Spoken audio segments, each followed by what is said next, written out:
Ayan. Mikoy, maraming salamat sa pag-aalaga mo kay Krista. Yun. Sa aking anak, sa tandem ninyong dalawa. Sana huwag kayong magbabago kasi marami ang humahanga sa inyong dalawa. Sana hindi anong tawag dito, hindi kayo matulad dun sa iba. Kasi yung iba kasi tumataas na yung kasi sikat na. Sana huwag kayo. Still ano sila. Still humble lang palagi kayo. Tapos yung iba nagpapahawak na. Oo, nagpapahawak na. Kung ano yung nakilala kayo ng tao na di pa kayo sikat, sana ganun pa rin. Yun. Kung ano yung pagkakilala ko sa iyo, sana after sabi nila nga 3 years, ganun ka pa rin sana ko. Oh. Kung ano yung nakita nila sa vlog ni Kalinga pero sa camera, mas maganda sa personal si Krista. Ako'y kinikilig, ayaw malapit at ako'y kinikilig. Dahil sa'yo, kinilig ako ulit.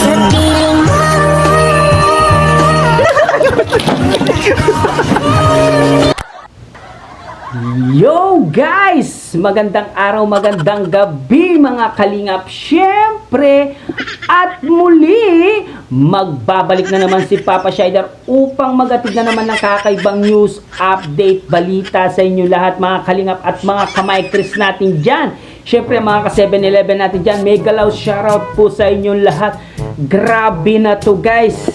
For today's video guys, grabe! Tatay ni Krista, papa ni Krista, talagang botong-boto na po kay Mikoy. Narinig ko po ang mga sinabi niya tungkol kay Mikoy. Talagang tiwalang-tiwala na po itong si papa ni Krista kay Mikoy. Kaya guys, panoorin natin ang mga sinabi niya. Siyempre, kung bago ka pa lamang sa ating YouTube channel, huwag kalimutang mag-like, mag-share, mag-subscribe. Pahit ang notification bell button para updated kayo sa mga ilalabas natin reaction video mga kalinga. Siyempre guys, no? At wag natin kalimutan suportahan sina Kuya Balsan sa matubang Ate Edna Vlogs, Kalingap Rab, Kalingap Team, siyempre Kalingap Reactor guys, Papa Shider CV guys. Suportahan po natin guys, no? At ang mga Kalingap Reactor natin, suportahan natin.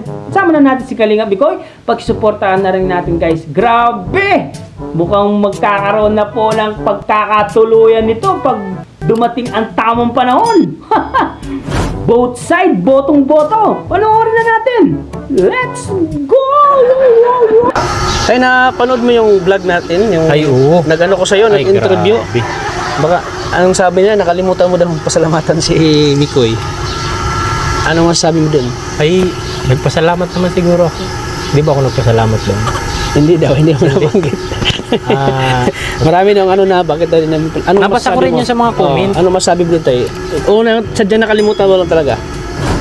Siguro nakalimutan ko lang at sabi ko nga overwhelming. Bakit daw? Yun, siguro. Sabi ko nga kahit yung mga sponsor, hindi ko man na maisa-isa yun kasi talagang siyempre para sa akin talagang umaapo yung pagpapasalamat. Sa mga po, pasensya na kung halimbawa di ko nabanggit si Mikoy pero alam mo naman nila kahit anong vlog nila Mikoy, lagi naman akong talagang nalapit ako sa kanya at nagpapasalamat sa pag-aalaga kay Krista. Tapos tawag dito, hindi niya talaga pinapabayaan yung katandim niya, lagi naman yun. Pasensya na po kung halimbawa hindi ko nabanggit nung pasensya na po kung halimbawa hindi ko nabanggit nung nakaraang in-interview ako ni Kuya Tats.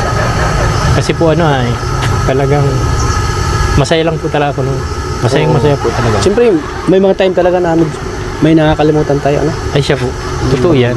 Baka nagtatampo lang siguro sila. Nabasa ko rin po sa comment, sabi ko nga kasi bakit daw ako lang daw pinapasalamatan mo at si Maria Ligaya at si Kuya Rab, si Kuya Val, si Mikoy hindi mo na napasalamatan dahil malaki daw ang naitulong ni Mikoy. Ko rin yun sa mga comment nila, sa mga sponsor, saka yung mga viewers. Buti nga yung ngayon na pumunta ka dito para makapagpasalamat. Yun nga, sinabi ko, sabi ko gusto ko puntahan para gusto ko rin maano ng mga viewers na humihingi ka ng pasensya ngayon sa mga viewers na nakakalimutan mo si Mikoy. Pagpasalamat. So siguro may mga time talaga na hindi natin maano lahat yung pasasalamatan natin. May nakakalimutan. Na pero nakakalimutan talaga. ano po, ganito. Pasensya na po kayo kasi talaga pong masayang-masaya lang po ako nung araw na yun kasi unang-una po yung sabi ko nga ay masaya ako kasi marami nakadating dito na bisita. Hindi ko naman in-expect na ganito kadami yung magiging bisita nung piyesta. Lahat po nagpapasalamat ako at naghingi ako sa inyo ng pasensya kasi kung hindi ko man po nabanggit si Mikoy nung in-interview ako, di ko man lang ako nakapagpasalamat. Pero alam niya po yan. Kahit basta po kasama ko sa vlog ng Chris, pag nasama ako po mismo nalapit kay Mikoy. Kahit off-cam po, talagang nagko-congrats po ako. Nagpapasalamat po ako sa kanya. Dahil sa'yo, kinilig ako ulit.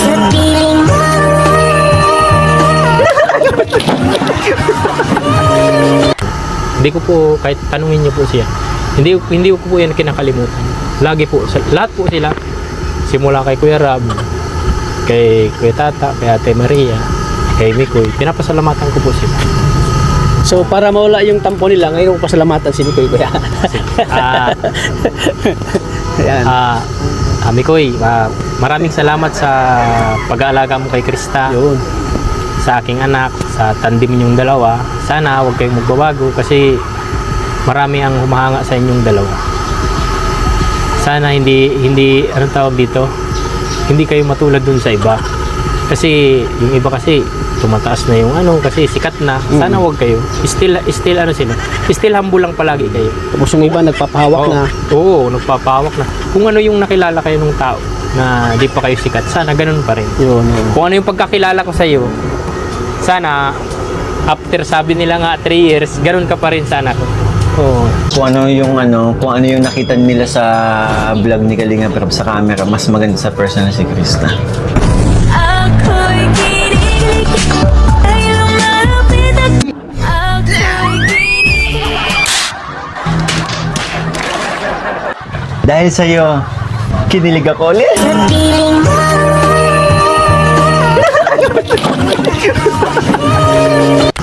Kasi talagang lubos ako nagpapasalamat sa iyo sa pag-aalaga mo. Ikaw yung sabi mo nga nung una kayong nag-vlog ay ikaw yung kuya. Ikaw yung kuya Mikoy. Doon ako talaga nagsaludo talaga sa iyo kasi hindi mo pinapabayaan si Krista. Sobrang mahal na mahal mo siya bilang katandim sa tawag dito sa vlog. Sa vlog, oo. Siyempre kita naman natin na talagang andyan si Mikoy para kay Krista. Nakatudo support Ay, talagang kay kahit po Krista. kahit ng mga panahon na nagpa-practice sila kay Biancy sa yung dibu, hatid sundo ni Mikoy talaga si Krista. Yun. Ako'y kinikilig.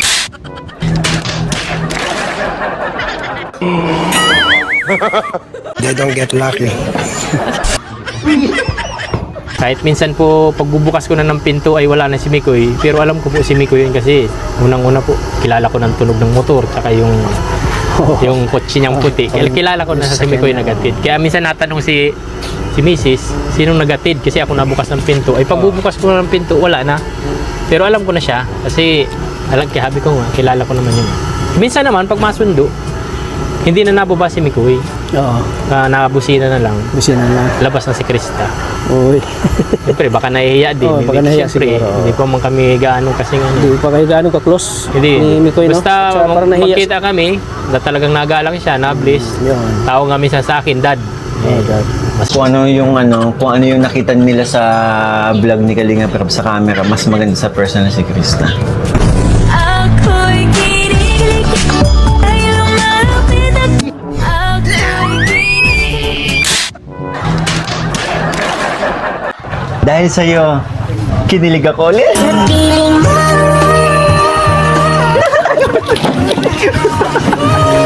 Saya naman ako kasi nandun yung paggalang. Oo. Tsaka, Siguro bilib ako- nahiya bilib lang ako siguro sa siya, kanya. no? Kaya, nahingi po ako ng pasyensya kung halimbawa di ko siya nabati ng pista sa amin. Kasi, pero po talagang, masayang masaya ko nun. Alam niyo po yan kasi, hindi ko alam kung bakit ako masayang-masaya noon kasi talagang unexpected po talaga yung mga bisita namin. Hindi ko Tsaka- alam na dami po talaga. Tsaka at saka nabigla ako sa kasi ayun, naiyak ka nun ay. Ay, talagang naiyak po ako. Sabi ko nga, Sabi yung naramdaman niya. sabi nga ni Mrs. Kung interviewin ka ni Kuya Tats, baka maiyak ka. Ay, sabi ko, di mo naman mamamalayan yung pag iyak kasi, talagang nandyan na yan. Kasi kung di mo ka man nagsasabi ng totoo, di ka naman maiiyak, di ba? Oo. Kaya ako, di ko naman alam na naiiyak na ako eh. Basta ganun lang. Mababa lang kasi ang luha ko Kumbaga talaga. lang yung pag-iyak mo galing sa puso yun. Ay siya po kasi tapos pag halimbawa kasi na pinag-uusapan kasi tungkol kay Krista sa mga anak ko talagang naiyak po. Naiyak ka. Totoo yun. Ay, grabe na to guys. At yun nga guys, sana all na lang talaga. Grabe ang sinabi ni Papa ni Krista na sana ma-maintain ni Mikoy na hindi magbago at sana makapag-intay siya ng 3 taon. Sana all! Kung ano yung nakita nila sa vlog ni Kalinga pero sa camera, mas maganda sa personal si Krista.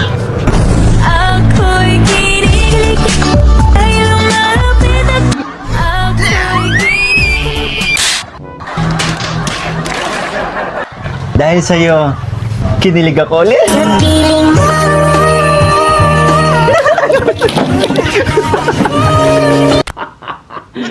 Oo, totoo po ang sinasabi ni Papa ni Krista. Talagang tiwalang-tiwala po itong si Papa ni Krista kay Mikoy. Narinig din po natin na si Papa ni Mikoy ay inaatid daw itong si Krista. Lagi daw pumupunta sa bahay itong si Mikoy para sunduin po itong si Krista. Minsan daw hindi na niya naaabutan sa daan. Si Mikoy kasi nagbubusina na lang po kasi po may siguro naiiya po daw itong si Mikoy, pero okay lang daw sabi ng Papa ni Krista. 'Di ba? May basbas na po ang hari. 'Di ba? Yung Papa ni Krista yung hari. May basbas na po sa dalawa guys. Kaya panahon na lang po ang makapagdidikta kung kailan po sila magkakatotoanan po sa totoong buhay. Mapapasana all ka na lang talaga. Aray ko po! Ako'y kinikilig.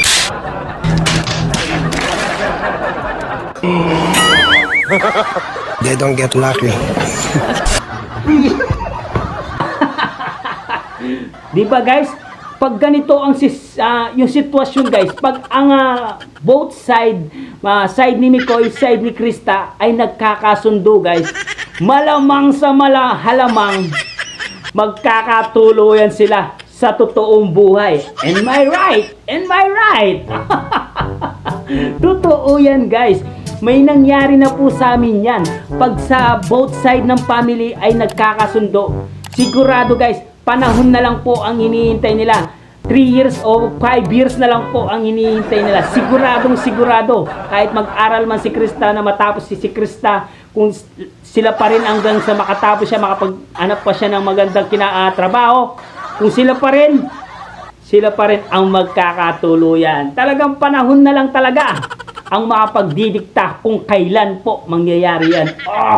Kasi guys, wala nang problema sa magulang eh. Both side, walang problema. Narinig din naman si Papa ni Krista na laging atid sundo itong si Mikoy, si Krista nung nagpa-practice daw sila, di ba? Pumupunta daw nakamotor, pupunta daw na nakakotse. Pero okay lang po kay Papa ni Mikoy kasi Papa ni Krista kasi tiwala po ang meron kay Mikoy. Malaki po ang tiwala ni Papa ni Krista kay Mikoy. Sana yung tiwalang yun, no? Hanggang sa 3 taon ay makakayanan po ni Papa Mikoy. Guys, maraming salamat sa pagsuporta sa Mikris guys. Kung ano yung nakita nila sa vlog ni Kalinga pero sa camera, mas maganda sa personal si Krista. Ako'y kinikilig dahil malapit at ako'y kinikilig. Dahil sa'yo, kinilig ako ulit.